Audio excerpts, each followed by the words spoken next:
सबसे पहली बात गुजारिश मैं करूंगा कि कोई भी आलिम दीन हो और उसका ताल्लुक किसी भी मसलक और किसी भी मकतब फ़िक्र से हो, वो कभी भी तिजारत का मुखालिफ नहीं हो सकता। और तिजारत करना मुसलमान के लिए ज़रूरी है, और चाहे वो आलिम हो या गैर आलिम हो। तो इसमें तो किसी किस्म की कोई तखसीस नहीं होनी चाहिए कि भाई एक आलिम तिजारत नहीं कर सकता और गैर आलिम कर सकता है।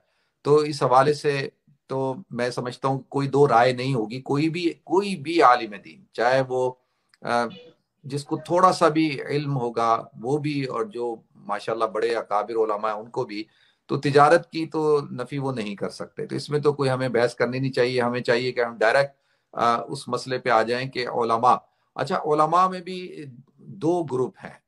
एक मकतब फ़िक्र वो है कि जिनका ताल्लुक जो मस्जिदों के इमाम हैं, या वो खतीब हजरात हैं, या वो मदरसों के असातिज़ा हैं, और या वो मोहतमिम हजरात हैं। ठीक है, एक ग्रुप मकतब फ़िक्र उन उलमा का। और एक वो हैं कि जो मदरसों से फारिग हुए, और फारिग होने के बाद वो किसी मस्जिद से किसी मदरसे से मुंसलिक नहीं है, और बज़ाहिर कहीं इमामत नहीं करते या खिताबत नहीं करते, एक तबका उनका है।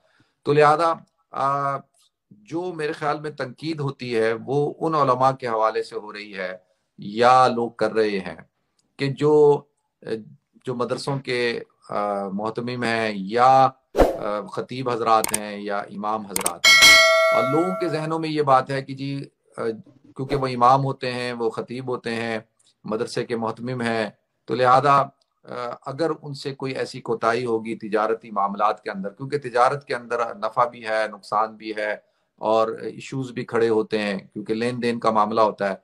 तो उससे फिर उनकी जो जो फ़राइज़ हैं इमामत के, खिताबत के, या वो मदरसे के मोहतमिम हैं, तो उसके ऊपर भी असर पड़ेगा। लोग जो है वो अपने तिजारती मामलात को घसीटेंगे, मस्जिद के अंदर लाएंगे और कहेंगे कि ये इमाम इतनी बातें कर रहा है, इसने मेरे से ये मामला किया था, इस मामले में ये ठीक नहीं था। तो वो फिर इख्तलाफ मस्जिदों में आएगा, और जिसकी वजह से वो शख्सियत जो इमाम है, खतीब हैं, वो मुतनाज़ा होंगे। तो इस हवाले से लोगों की थोड़ी सी रिजर्वेशन होती है। मैं ये समझता हूँ कि अगरचे लोगों की अभी तरबियत नहीं हुई ना, थोड़ा सा तरबियत की कमी है, उन मामलात को मस्जिद में नहीं लेके आना चाहिए। वो मामलात, तिजारती मामलात को तिजारत की हद तक रखना चाहिए। लेकिन जो जहाँ तक मेरे पास जो आरा आ रही हैं लोगों की, वो इस चीज़ को समझते हुए कि भाई ये इश्यूज खड़े हो सकते हैं। तो लिहाजा पहली बात तो ये है कि फिर इन उलमा के हवाले से मैं सिर्फ ये गुजारिश करना चाहूँगा कि जो हजरात तो इमाम हैं, खतीब हैं, या जो मुदर्रिसीन हैं, तो उनकी फिर जो सोर्स ऑफ इनकम है वो क्या होगी। जैसे यूनिवर्सिटी के जो प्रोफेसर्स होते हैं, लेक्चरार्स होते हैं, या पाकिस्तान के अंदर भी और ख़ास तौर पे दुनिया के अंदर, और यहाँ यूके के अंदर जो उलमा है माशाल्लाह, और मैं तो पूरी दुनिया में ट्रैवल किया, उलमा बड़े खुशहाल होते हैं। तो उसके लिए बुनियादी बात यह है कि फिर उनकी जो तनख्वाहें हैं वो इतनी अच्छी होनी चाहिए कि जिससे वो अपने जो रोज़मर्रा के जो उनके जो अखराजात हैं वो अच्छी तरीके से वो अदा कर सकें, जो अपनी ज़रूरतें हैं वो उनको पूरा कर सकें, और उनको फिर तिजारत की तरफ या किसी और तरफ उनको ध्यान देने की ज़रूरत ना पड़े। तो मैं ये समझता हूँ कि अब ये चीज़ पाकिस्तान जैसे मुल्क के अंदर ये इसमें बड़ी कोताही है कि हमारी मस्जिद कमेटियों के जो लोग हैं, या मदारिस के, अब देखें मैं मदरसों के बिल्कुल खिलाफ नहीं हूँ, क्योंकि मैं तो खुद मदरसे से पढ़ के निकला हूँ, मेरी तो पूरी जिंदगी मदरसों में गुजरी है। और मैंने तो अपने अकाबिरीन को, अपने असातिज़ा को देखा है कि कितनी जोहद के साथ, कितने तकवे के साथ, और कितनी थोड़े रिसोर्सेज से उन्होंने जिंदगी गुजारी है। लेकिन मैं गुजारिश करूं कि बड़ी सख्त जिंदगी होती है, और वो हर शख्स वो जिंदगी नहीं गुजार सकता जो हमारे अकाबिरीन और हमारे बड़ों ने गुजारी। आजकल क्योंकि बहुत ज़्यादा सोशल मीडिया का दौर है, और इस हवाले से चीज़ें बहुत ज़्यादा खुल चुकी हैं, ज़ाहिर हो चुकी हैं, और हमारे आजकल अखराजात भी बहुत ज़्यादा हैं।